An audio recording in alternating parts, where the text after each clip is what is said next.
श्री राघवेंद्र सरकार धाम दिव्य दरबार में आप समस्त श्रद्धालु भक्तों का हार्दिक स्वागत और अभिनंदन है।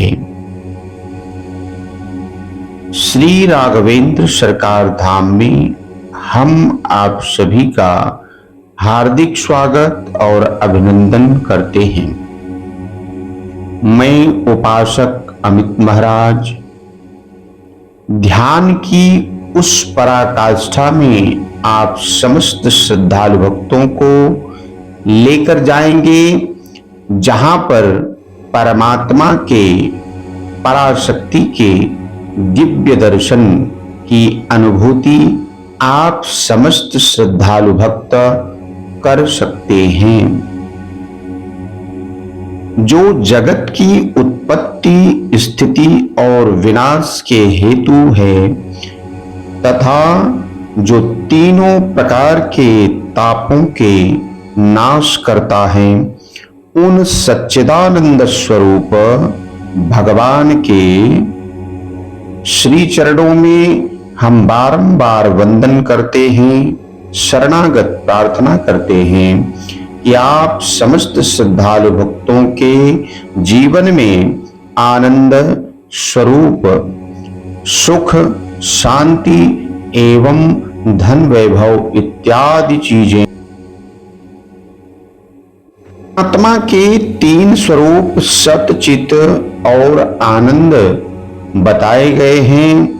परमात्मा के तीन स्वरूप शास्त्रों में कहे सत चित तथा आनंद। सत प्रकट रूप से सर्वत्र है, चित मौन तथा आनंद अप्रकट है। जड़ वस्तुओं में सत तथा चित है परंतु आनंद नहीं है। जीव में सत और चित प्रकटता है परंतु आनंद अप्रकट रहता है, अर्थात अप्रकट रूप से रहता है, अव्यक्त रूप से है। वैसे आनंद इसके अपने अंदर ही है, फिर भी आनंद को मनुष्य अपने बाहर ही खोजता है। मनुष्य नारी देह धन संपत्ति आदि में आनंद खोजता है। आनंद तो तुम्हारा अपना स्वरूप है, आनंद तो तुम्हारे ही अंदर है। इस आनंद को जीवन में किस प्रकार प्रकट करें, यही भागवत शास्त्र सिखाता है। दूध में मक्खन रहता है फिर भी वह दिखता नहीं है, परंतु दूध से दही बनाकर दही मंथन करने पर दिख जाता है। ठीक इसी प्रकार से मानव को मनोमंथन करके आनंद को प्रकट करना है। आनंद अर्थात परमात्मा की उस दिव्य स्वरूप का दर्शन करना होता है।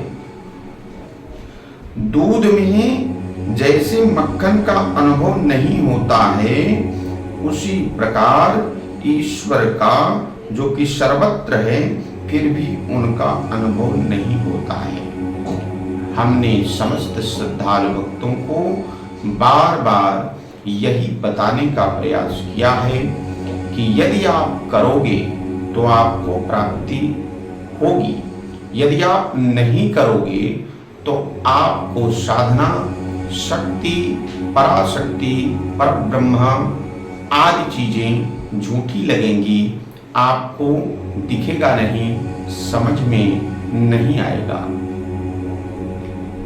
जीव है तो ईश्वर का ही, तो भी उस ईश्वर को पहचानने का यत्न करता नहीं। इसी कारण से इसे आनंद नहीं मिलता है। कोई कैसा भी जीव हो, उसे ईश्वर से मिलना है। नास्तिक भी थक हार कर अंत में शांति की ही खोज करता है। आनंद के अनेक प्रकार तैत्तरीय उपनिषद में बताए गए हैं, परंतु इनमें से दो मुख्य आनंद हैं जिनका नाम इस प्रकार है। पहला आनंद है साधन जन्य आनंद, दूसरा आनंद है स्वयं सिद्धि आनंद। साधन जन्य आनंद अर्थात विषय जन्य आनंद, जो कि साधन या विषय के नाश होने पर उस आनंद का भी नाश होता है और होगा। योगियों के पास कुछ भी साधन या विषय नहीं होता, फिर भी उनको आनंद है, अर्थात सदा आनंद से रहते हैं। इससे सिद्ध होता है कि आनंद अंदर ही है। सत चित आनंद ईश्वर में परिपूर्ण है। परमात्मा परिपूर्ण सतरूप, परिपूर्ण चित्त रूप, परिपूर्ण आनंद रूप है। परमात्मा श्री कृष्ण परिपूर्ण आनंद स्वरूप है। बिना ईश्वर के संसार अपूर्ण है। ईश्वर का अंश जीवात्मा भी अपूर्ण है। जीव में चिद अंश है, फिर भी परिपूर्ण नहीं है। मनुष्य में ज्ञान आता है, परंतु वह ज्ञान अस्थाई नहीं होता। श्री कृष्ण परिपूर्ण ज्ञानी है। श्री कृष्ण को 16,000 रानियों के साथ बात करते समय भी वही ज्ञान था, और जिस समय सारी द्वारिका आदि का नाश हो रहा था उस समय भी वही ज्ञान था। श्री कृष्ण का आनंद रानियों में या द्वारिका में है ही नहीं। सबका विनाश हो रहा था तो भी श्री कृष्ण के आनंद का विनाश नहीं होता है। कारण श्री कृष्ण तो स्वयं आनंद स्वरूप है। सत नित्य है, चित्त ज्ञान है, चित्त शक्ति है, अर्थात ज्ञान शक्ति है। मनुष्य अपने स्वरूप में स्थित नहीं है, अतः इसे आनंद नहीं मिलता। मनुष्य जिस प्रकार बाहर विवेक रखता है वैसा घर में रखता नहीं है। मनुष्य एकांत में स्वस्वरूप में स्थित रहता नहीं है, जबकि उत्पत्ति, स्थिति और संहार लीला में श्री ठाकुर जी के स्वरूप में कोई परिवर्तन नहीं होता। श्री ठाकुर जी संहार को भी अपनी लीला ही मानते हैं। उत्पत्ति, स्थिति और संहार श्री ठाकुर जी की लीला है। परमात्मा तीनों में आनंद मानते हैं और अपने स्वरूप में स्थिति रहते हैं। जिसका ज्ञान नित्य टिकता है उसे ही आनंद मिलता है, वही आनंदमय होता है। जीव को यदि आनंद रूप होना है तो उसे सच्चिदानंद का आश्रय लेना है। यह जीव जब तक परिपूर्ण नहीं होता तब तक उसे शांति नहीं मिलती है, आनंद नहीं मिलता है। संसार का प्रत्येक पदार्थ परिणाम में विनाशी होने के कारण परिपूर्ण नहीं है। परिणाम स्वरूप यह तो भगवान श्री नारायण हैं। इस प्रभु नारायण को जो पहचानता है और उस नारायण के साथ मन को जो तादाकार करता है, उसी का मन नारायण के साथ एक होता है। केवल वह जीवात्मा ही श्री नारायण रूप बनता है और वही परिपूर्ण होता है। तभी जीव का जीवन सफल होता है।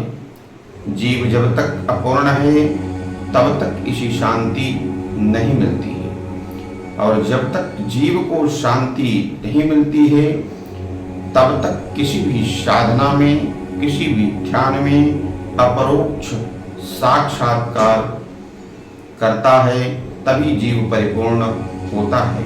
परमात्मा श्री कृष्ण के दर्शन पाने के लिए ही यह मनुष्य का अवतार है। मानव ही श्री भगवान का दर्शन करता है। पशु को तो अपने स्वरूप का भी भान नहीं है, तो वह बेचारा परमात्मा के दर्शन तो करे ही कैसे। परमात्मा के दर्शन के बिना जीवन सफल नहीं होता है। जो परमात्मा का दर्शन करता है उसी का जीवन सफल है। यह जीव अनेक वर्षों से, अनंत जन्मों से भोगता है और भोगता चला आ रहा है, फिर भी इसी शांति तो मिली नहीं। यह शांति तो तब मिलेगी जब जीव को परमात्मा का दर्शन मिले। श्री कृष्ण परमात्मा के दर्शन के बिना जीव को परिपूर्ण शांति नहीं मिलती। आइए जानते हैं परमात्मा का दर्शन और दर्शन के 3 प्रकार शास्त्रों में बताए गए हैं।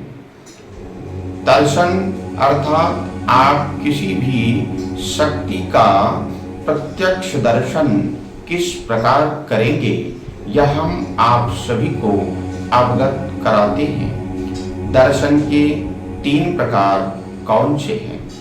पहला दर्शन है स्वप्न में प्रभु की झांकी होती है, यह हुआ साधारण दर्शन। दूसरा दर्शन है मंदिर और मूर्ति में परमात्मा के दर्शन हो तो यह मध्यम दर्शन है।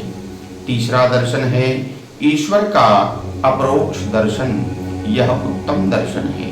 परमात्मा का अपरोक्ष साक्षात्कार जब होता है तब जीवन सफल होता है। वेदांत में साक्षात्कार के 2 प्रकार कहे गए हैं। पहला है परोक्ष ज्ञान, दूसरा है अपरोक्ष ज्ञान। ईश्वर किसी एक स्थान पर है ऐसा जो माने वह परोक्ष साक्षात्कार है। ईश्वर के बिना कुछ नहीं है, ईश्वर ही सब कुछ है। मैं भी ईश्वर से भिन्न नहीं हूँ, यह है ईश्वर का अपरोक्ष साक्षात्कार, जिसे मैं स्वयं ब्रह्मा हूँ, अहम ब्रह्मास्मि ऐसा ज्ञान, ऐसा अनुभव होता है, उसे अपरोक्ष साक्षात्कार हुआ है।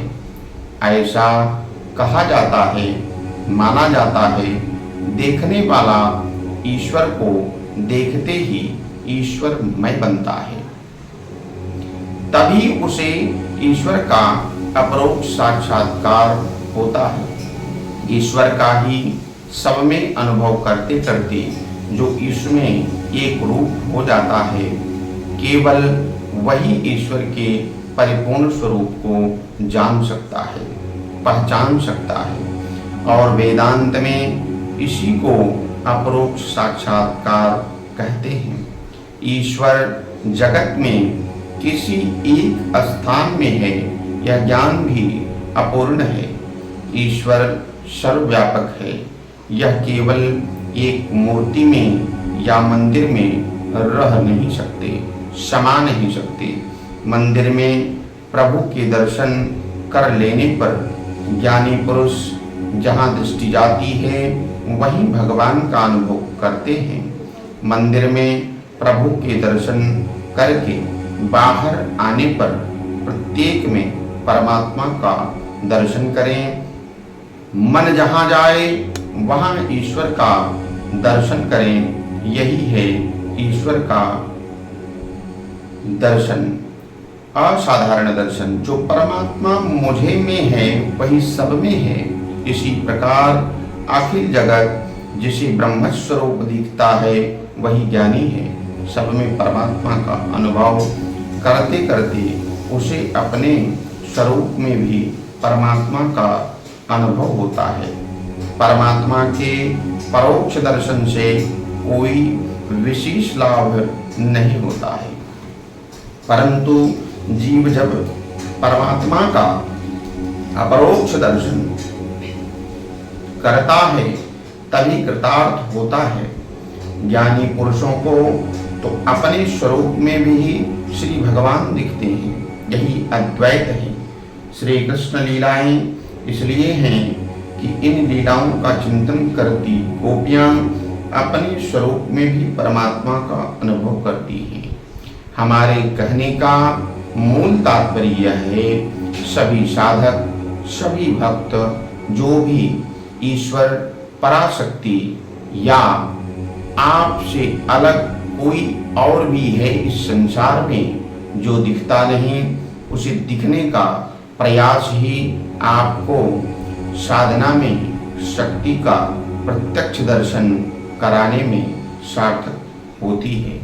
श्री राघवेंद्र सरकार धाम दिव्य दरबार आप समस्त श्रद्धालु भक्तों को पूरी मन के साथ इंद्रियों को स्थिर कर परमात्मा का दर्शन कराने में सार्थक प्रयास करती है।